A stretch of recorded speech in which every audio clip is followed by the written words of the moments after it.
안녕하세요. 안중찬 목사입니다. 오늘 성경 읽기 본문은 사도행전 15장 22절에서 41절까지의 말씀입니다. 예루살렘 공의회에서 바울과 바나바를 택하여 안디옥으로 보내기를 결정했습니다. 그리고 예루살렘에 있는 교인 중에서 바사바라 하는 유다와 실라를 함께 보낸다는 것입니다. 그들을 왜 함께 보낼까요? 그들 편에 편지를 붙이는데 이 편지는 일종의 공문입니다. 예루살렘 공의회에서 결정된 사항들을 정리한 공문이라고 볼 수 있습니다. 유다와 실라가 함께 그들과 동행하는 이유는 예루살렘 공의회를 대표하는 사람들로서 예루살렘 공의회의 결정의 공신력을 더하기 위하는 것입니다. 바울과 바나바는 예수 그리스도의 복음에 있어서 율법주의자들보다는 이방인들의 입장에서 그들의 편에 서서 말씀을 전하고 또 이방인들을 변호하는 입장이었습니다. 그러다 보니 아무래도 예루살렘에서 보낸 사람들이 공문과 함께 공식적인 입장을 설명한다면 더욱더 문제를 효과적으로 해결하고 논란을 종식시킬 수 있었을 것입니다. 그러므로 예루살렘 공의회에서 이방인 지역에 대한 교회 문제를 오늘 본문에서 처리하고 있는데 어떻게 보여집니까? 올바른 결정을 내리고 또 이방 지역들의 문제가 잘 해결될 수 있도록 지혜롭고 세심한 일처리가 보이시지 않나요? 앞으로 우리들에게 주어진 문제도 올바른 결정이 필요하지만 그 결정이 잘 정착될 수 있도록 타인들을 배려하고 생각하는 것들도 함께 필요할 것 같습니다. 그렇다면 그 편지의 내용이 무엇입니까? 24절에서 말하고 있는데요. 이방인 지역의 어떤 사람들이 사도들의 특별한 지시 없이 그리스도인들을 괴롭게 한다는 것입니다. 마음을 혼란하게 한다는 것입니다. 그들이 누구냐면 유대 율법주의자들입니다. 모세 법대로 할례를 해야 하고 모세 율법을 지키지 아니하면 구원을 얻지 못한다고 하니까 안디옥 교회뿐만 아니라 이방인 지역의 교회들에서 많은 어떤 신앙 교리적 혼란을 겪었다고 하는 것입니다. 그러므로 예루살렘 공의회의 공식적인 입장은 무엇입니까? 11절에 보면 그들이 우리와 동일하게 주 예수의 은혜로 구원받는 줄을 믿노라 하니라. 예수 그리스도를 믿는 믿음으로 말미암아 유대인이든 이방인이든 구원받은 하나님의 백성이 된다는 것입니다. 모세 할례나 율법이 구원을 얻게 하는 것이 아니라는 것입니다. 다만 우상에게 바쳐진 제물들이나 음행에 대해 몇 가지 삼가할 것을 권고하고 있습니다.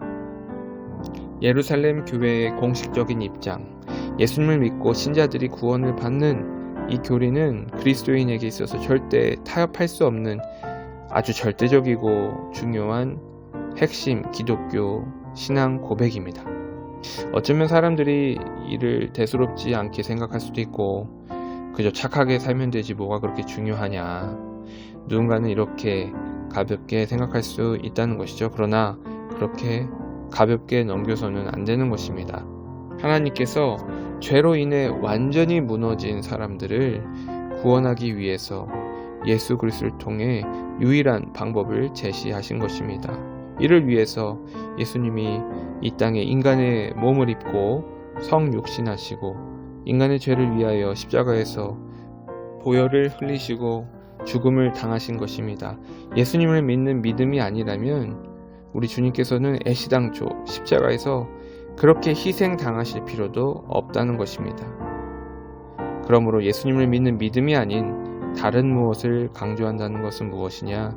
하나님께서 인간의 구원을 위해 자신의 독생자 예수 엄청난 희생과 그 대가를 치르신 것인데 그 뜻을 다 무시하고 각자 자신의 방법과 뜻대로 스스로 구원에 이르는 지혜가 있다고 자만하고 교만하는 것입니다. 그러므로 예수 그리스도를 믿는 믿음으로 구원을 얻는다는 것이 올바른 믿음, 올바른 신앙 고백입니다. 절대적으로 중요한 신앙 고백인 것이죠. 그런데 여기서 한 가지 더 있습니다. 올바른 신학이 있어도 우리가 복음을 전할 만한 어떤 인력과 조직이 있다고 하지만 이것이 전부가 되지 않을 수 있습니다. 예수 그리스도의 복음과 그 증인이 되기 위해서 또 무엇이 필요하냐면 바로 그것을 참되게 증언하는 사람입니다. 25절입니다. 주 예수 그리스도의 이름을 위하여 생명을 아끼지 아니하는 자. 그러므로 오늘 말씀을 통해 마지막으로 한 가지 얻게 되는 중요한 교훈은 무엇입니까? 아무리 교회가 일처리 잘하고 아무리 바른 신앙관, 바른 신학이 있다고 할지라도 그리스도의 복음을 담당하고 그것을 가르치고 전하는 사람들이 과연 신뢰할 만한 사람들인가? 주 예수 그리스도의 이름을 위하여 진정으로 헌신하고 있는 사람인가? 예루살렘 공의회라면 그 사람이 교단적으로, 교회적으로, 사회적으로 신뢰할 만한 사람인가?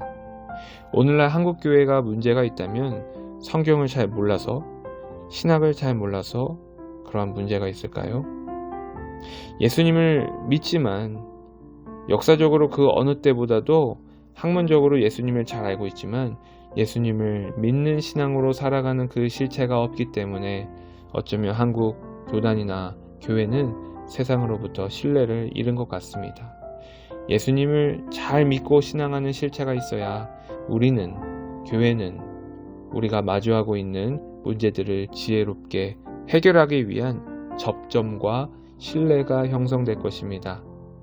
그래야 비로소 예수 그리스도의 복음이 효과적으로 증거될 것입니다.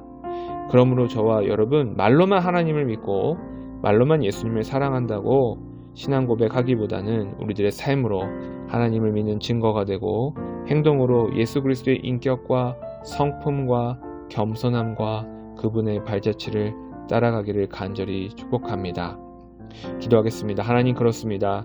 오늘날 세상은 교회를 비난하고 손가락질하기도 합니다. 그들이 어쩌면 어둠 가운데 있기 때문에 빛이신 주님과 또 주님께 속한 사람들을 혐오하고 핍박할 때가 있습니다. 그러나 또한 우리가 세상에 믿은 연약한 자들에게 영적인 걸림돌이 되는 경우도 있습니다. 우리가 알게 모르게 상처를 준 사람들도 있을 것이고 우리가 알게 모르게 예수 그리스도의 거룩한 이름을 훼손하는 경우도 있을 것입니다.